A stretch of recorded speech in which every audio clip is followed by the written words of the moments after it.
ბელგიის შემდეგ საქართველოს ყოფილი პრეზიდენტი და ოდესის ოლქის ყოფილი გუბერნატორი მხარდამჭერებს ამჯერად რომში ხვდება. იტალიის დედაქალაქში შეხვედრა 1 საათში თბილისის დროით 4-ზე უნდა დაიწყოს. რეგისტრაცია ამ წუთებში მიმდინარეობს. მიხეილ სააკაშვილი ემიგრანტებს ქალაქის ისტორიულ ცენტრში მდებარე ერთ-ერთ სასტუმროში ელოდება.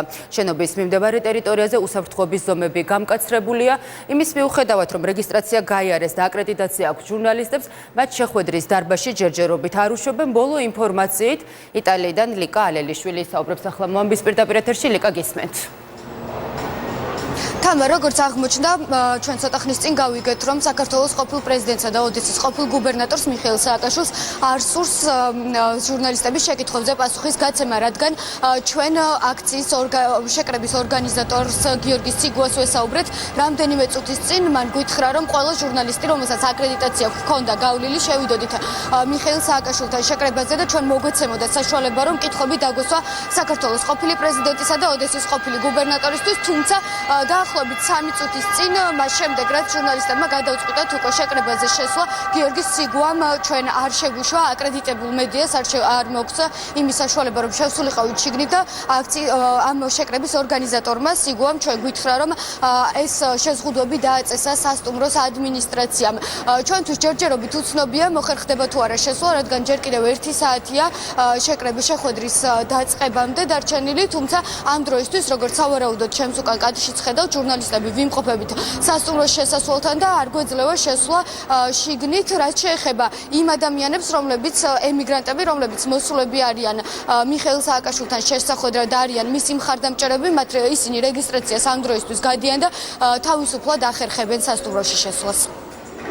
მოგეხსენება თქვენ, რომ რამდენად დიდი პროვოკაციები მოგვიწვეს ლიეში, გამოგვიგზავნეს ზონდერები, გამოგვიგზავნეს ადამიანები, რომელსაც უნდათ იგზალიან არეულობის მოწყობა და გარკვეულწილად გამოვიდათ კიდეც და დავიჭირეთ ყველანაირი თადარიგი იმისათვის, რომ მიღებული ყოფილიყო უსაფრთხოების მაქსიმალური ზომები და არავითარ შემთხვევაში არავის არ მიეცეს საშუალება, რომ ხელი შეუშალოს თანამემამულების შეკრებას. ჟურნალისტები თუ მიეცემათ საშუალება, რომ შეხვედრაზე შემოვიდნენ და ასევე დაასვან კითხვები ყოფილ პრეზიდენტს. აკრედიტებულ მედიას რასაკვირველია ექნება საშუალება, რომ შემოვიდეს. ამ კატასტროფულ სიტუაციაში ჩვენ გზა აღარ აქვს, გარდა იმისა, რომ ყველამ ერთად რაღაცნაირად ვეცადოთ და გამოვძვრეთ აქედან, თორე დავიღუპებით, მართლა დავიღუპებით. მე რო ჩავდიოდი ამერიკაში, მე რო ჩავდიოდი ინგლისში და რო ვამბობდი, რომ ვარ ქართველი და გარშემო რო ყველას თვალები უნათებოდა და როგორი ქვეყანა და ეს კავკასიის მომავალი და იქ დასავლეთ ჩვენ თქვენი და აი ამას რო ხედავდი და დღეს, ხო?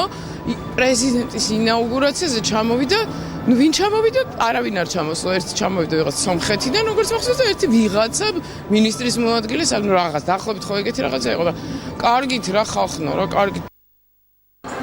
ემიგრანტების შეხვედრა საქართველოს ყოფილ პრეზიდენტთან და ოდესის ყოფილ გუბერნატორთან მიხეილ სააკაშვილთან იტალიის დედაქალაქში რომში დაიწყება დაახლოებით 1 საათში.